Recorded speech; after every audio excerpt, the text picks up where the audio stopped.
A plenitude do caminho estreito. Capítulo 10. Quem nos tornamos no caminho de Cristo. Para se ter uma vida extraordinária com Cristo, é necessário que nasçamos de novo. Um novo nascimento nos torna pertencentes e participantes das promessas e heranças de um Pai bondoso. A nova vida com Cristo nos possibilita viver como filhos amados, e através desta nova vida nos é aberta uma janela nos céus que nos diz quem realmente nos tornamos em Cristo. Fomos criados à imagem e semelhança do Criador. Isso significa que somos parecidos com Ele. Nossa imagem, nossa semelhança. Somos seus filhos amados. O próprio Espírito testifica com o nosso espírito que somos filhos de Deus. E se somos filhos, somos também herdeiros de Cristo, pois sofremos com Ele, para também com Ele sermos glorificados. Romanos capítulo 8, versículo 9 ao 17. Somos perdoados por Ele, por seu sacrifício, por se ter entregado e se tornado culpado por nossos pecados. Somos justificados, pois Ele nos trouxe a justiça e o castigo que nos traz a paz estava sobre Ele. Somos amados por Ele, porque Deus amou o mundo inteiro, de tal maneira que deu o seu Filho unigênito para que todo aquele que nele crer não pereça, mas tenha a vida eterna. Deus nos deu o melhor, Jesus, e nos perdoou, nos justificou, nos amou. O seu sacrifício nos devolveu a comunhão que havíamos perdido e nos reconciliou com Deus. Não somos mais os seus inimigos, pois a expiação nos devolveu o acesso a Deus. Todo aquele derramamento de sangue foi para que hoje pudéssemos ter acesso ao nosso Deus. Ele quebrou a separação e rasgou o véu, e essa separação teve como origem o pecado adâmico, mas, pela misericórdia de Deus e do ato da cruz, hoje nós temos livre acesso para nos relacionarmos com o nosso Deus, nos tornando os seus amigos. Somos escolhidos por Ele. Deus investiu em você, porque só Ele sabe realmente o valor que você tem. Ele o planejou para um propósito maior, que só você poderá realizar. Tendo por certo isto mesmo, que aquele que em vós começou a boa obra a aperfeiçoará até o dia de Cristo Jesus. Filipenses capítulo 1 e versículo 6. Somos adotados por Deus. Em seu amor, nos predestinou para sermos adotados como filhos, por intermédio de Jesus Cristo, segundo a benevolência de sua vontade. E não nos deixou órfãos, mas nos enviou um Consolador, o Espírito Santo. Quando recebemos o Senhor em nossa vida, recebemos também o direito de nos tornarmos seus filhos amados. Recebemos o Espírito de adoção e o chamamos Abba, Pai.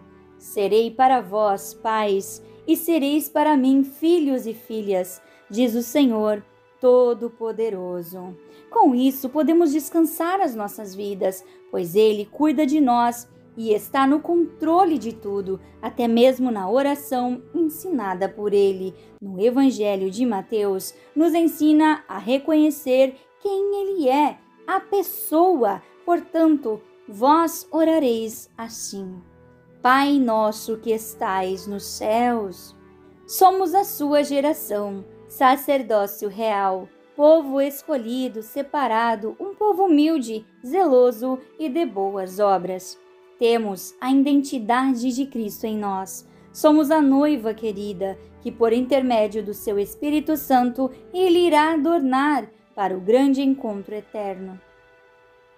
Somos o bom cheiro de Cristo, Uma passagem na carta aos 2 Coríntios, capítulo 2 e versículo 15, nos mostra que somos o bom perfume de Cristo. Trazemos em nós a essência de Deus, que exala um aroma agradável, uma característica única dos seus. Este aroma indica a natureza e nos distingue como seres da luz. E graças a Deus, que sempre nos faz triunfar em Cristo e por meio de nós manifesta em todo lugar a fragrância de seu conhecimento, porque para Deus somos o bom perfume de Cristo, nos que se salvam e nos que se perdem. Nós somos o jardim fechado de Cristo e Ele é o nosso jardineiro. Exalamos nossa fragrância onde estivermos. Somos o povo de Deus, somos o seu jardim florido. Tal como Paulo, somos também chamados a liberar o perfume de Cristo em todos os lugares, seja em palavras, testemunhos ou ações, exalando o Evangelho e a fragrância do amor de Deus em nós. Somos marcados por Ele, temos a marca de Cristo em nós, pertencemos ao seu reino. A nossa marca é a maneira de o mundo reconhecer o nosso dono, a quem realmente pertencemos. As grandes empresas usam as suas marcas para que sejam reconhecidas e até mesmo alguns animais são marcados para indicar prioridade, então seus donos sabem quem são seus. Na Bíblia, Paulo diz: "Não me inquiete, porque eu trago em meu corpo as marcas de Cristo." Gálatas capítulo 6 e versículo 17. Paulo se referia às marcas dos açoites e das prisões, às marcas de solidão, às marcas da dor. Enfim, ele trazia as marcas de Cristo através de suas próprias experiências. Na Bíblia, temos o exemplo de Caim, que foi marcado. Sua marca remetia a um sinal de maldição. Vemos também Jacó, que lutou com Deus e foi marcado por ele, passando a mancar de uma perna por toda a sua vida. Todos trazemos em nós marcas da vida. Alguns carregam marcas de tragédias, marcas de rejeição e desprezo, marcas de violência, marcas de dor, marcas de solidão, marcas de angústias e desesperos.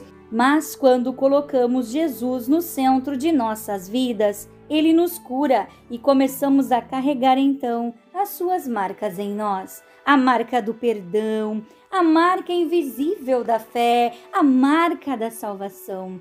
Talvez você tenha carregado por muito tempo as marcas do sofrimento, de uma vida sem Deus, mas hoje deixe o mundo ver em você as marcas da vitória.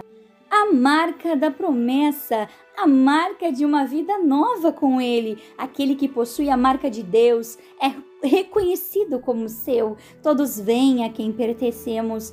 Temos o nosso direito de filho. Somos marcados através de seu sangue derramado na cruz. Somos cartas vivas para Cristo, porque já é manifesto que vós sois a carta de Cristo, ministrada por nós e escrita não com tinta, mas com o Espírito do Deus vivo, não em tábuas de pedra, mas nas tábuas de carne do coração. 2 Coríntios capítulo 3 e versículo 3. O dicionário define carta como uma comunicação, uma mensagem manuscrita ou impressa endereçada a uma ou mais pessoas. Essa carta aos Coríntios nos deixa claro que nós somos a mensagem de Deus enviada ao mundo. Cristo habita em nós, somos suas cartas vivas. Nessa passagem citada por Paulo, Cristo é o autor da carta, almas salvas do pecado, não escritas com tinta, mas com o Espírito do Deus vivo, que é a recomendação mais alta de todas, não em tábuas, mas em coração, referindo-se aos corações transformados. Esta passagem fala da certeza que Paulo tinha de que ele havia sido designado por Deus e que Deus aceitava sua obra. Ele enfatiza que só somos capazes de algo em Deus, que é quem capacita o homem. Quando ele se refere à letra que mata, refere-se à lei, pois a lei mata o homem, mas o Espírito traz a vida, vivifica-o em Cristo. Quem está nos lendo? Será que temos comunicado a mensagem da salvação, as boas novas de Cristo, a mensagem da cruz e do arrependimento?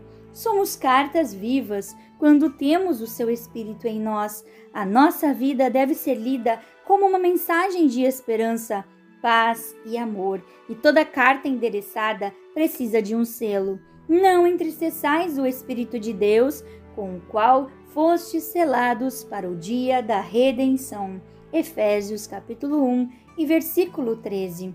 Será que estamos agindo segundo a vontade de Deus em nós? Somos uma boa mensagem? Selados significa marcados, cerrados, oclusos, tapados. O Espírito é o nosso escudo, nosso auxiliador. O selo significa que a pessoa tem o envio total ou parcialmente pago para a entrega. Cristo pagou um alto preço por nós, nos comprou e nos selou. A vida do cristão é uma carta, um testemunho vivo do amor de Deus. Seja uma carta viva de Cristo nesta terra. Seja um bom mensageiro, um bom anunciante, uma carta de boas novas, trazendo consigo amor transbordante do nosso Senhor que nos salvou e nos libertou. Na época antiga, os reis, para enviar uma carta, precisavam selá-la, e cada rei tinha um anel com o seu símbolo, para garantir que somente a pessoa ao qual se destinava a carta poderia então abri-la. Há alguns anos, quando ainda não existia a acessibilidade da internet, nós costumávamos ir aos correios para comprar um selo, que era então afixado no nosso envelope. O selo tinha um custo para proteger o envio e nos declarar remetentes. Nós somos cartas seladas por Cristo Jesus. Ele pagou um alto preço para nós na cruz e, quando foi ao céu, garantiu a vinda de seu Espírito Santo, que nos marcou com um selo, apropriando-se de nós como seus. Selados significa que somos suas cartas vivas. Ele nos selou, nos comprou e nos vivificou. Somos os mensageiros de Cristo, portanto somos embaixadores de Cristo, como se Deus estivesse fazendo seu apelo por nosso intermédio. Queridos, somos designados para realizar uma missão específica, ganhar as almas para o reino de Deus. Um embaixador possui um cargo de alto nível. Ele é escolhido para realizar algumas tarefas especiais. O significado de embaixador na Bíblia é representante máximo de um estado junto de outro estado. É um emissário, um mensageiro, um embaixador do estado que chefia e representa a sua nação. Um embaixador de uma marca promove a imagem de uma empresa de negócios, atua como um rosto de uma marca. Um embaixador de Cristo representa e promove o Evangelho do nosso Senhor, representa o seu reino aqui na terra. É um mensageiro da paz. Mensageiro é todo cristão que leva a mensagem da salvação. Missionários que são enviados como representantes de Cristo e transmitem a palavra com amor e carinho, são escolhidos, nomeados e enviados. Somos cooperadores de Deus. Sabemos que grande parte do mundo ainda não teve a oportunidade de conhecer a sua palavra, por isso cabe a nós compartilhá-la com amor, com o maior número de pessoas possível, anunciando sempre a sua palavra de salvação e de amor ao nosso próximo, porque nós somos cooperadores de Deus.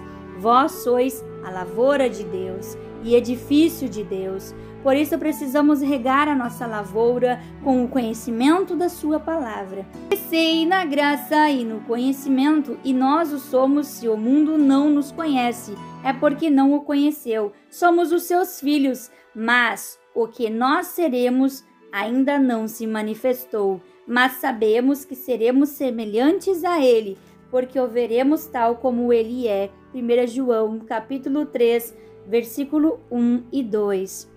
Somos completos em Cristo, estais perfeitos nele, que é a cabeça de todo principado e potestade. Colossenses capítulo 2 e versículo 10. Estar perfeito nele é saber que todas as nossas necessidades espirituais são encontradas em Cristo, o que foi tornado possível pela cruz. Sua supremacia se estende não só sobre a Igreja, que voluntariamente o serve, mas também sobre todas as forças que se opõem a ele. Somos cidadãos plenos diante do povo de Deus, assim que já não sois estrangeiros nem forasteiros, mas concidadãos dos santos e da família de Deus. Efésios capítulo 2 e versículo 19. Esta passagem refere-se à condição atual dos crentes. Temos o mesmo acesso devido à cruz, a um relacionamento progressivo com Deus em Cristo. Por isso, devemos conhecê-lo mais e mais todos os dias e prosseguir em conhecê-lo, sempre crescendo sempre em graça e no conhecimento e o buscando em todos os nossos devocionais. Em Efésios capítulo 1, versículo 4, entendemos que fomos escolhidos por Deus, que também nos elegeu nele, antes da fundação do mundo, para que fôssemos santos e irrepreensíveis diante dele em amor. Ele nos elegeu, e isso não se refere à pessoa sendo escolhida, mas sim ao propósito pelo qual a pessoa é escolhida, quando fala antes da formação do mundo. Tinha em vista o propósito da graça redentora, o que significa que fomos redimidos por ele, resgatados, libertados, para que fôssemos santos, limpos, sem pecados, separados. Este é o propósito do escolhido. Quando fomos criados para expressar as potencialidades de Deus em nós, escolhidos com graça, que nos redimiu, resgatou e libertou. Graça que não se pode conquistar, pois é um presente, um dom. Meu coração transborda de alegria por ter sido criado com um propósito de Deus. Sou escolhida do Senhor. Ele me avistou antes da fundação do mundo. Ele já pensava em mim. Deus escolheu você para um propósito maior, para que seu amor se aperfeiçoasse através de você e você vivesse o extraordinário e o sobrenatural de Deus. Ele se expressa através de nós quando temos a sua plenitude. Somos tomados através do seu amor. Agora que você descobriu quem realmente nos tornamos em Cristo, entenda que sua alma vale mais que o mundo inteiro. Medite sempre na palavra de Deus, até que você consiga vencer todas as suas crises existenciais. Acredite, Deus caprichou quando criou você, mas a vida e o inimigo sempre tentarão tirar a beleza da vida e a identidade que há em você. Somos todos iguais diante de Deus, mas diferentes, únicos. Temos as nossas características, a nossa essência, a nossa voz e as nossas digitais são únicas na Terra. Deus criou você exatamente no propósito e no jeito que Ele sonhou. Você é parecido com um Deus.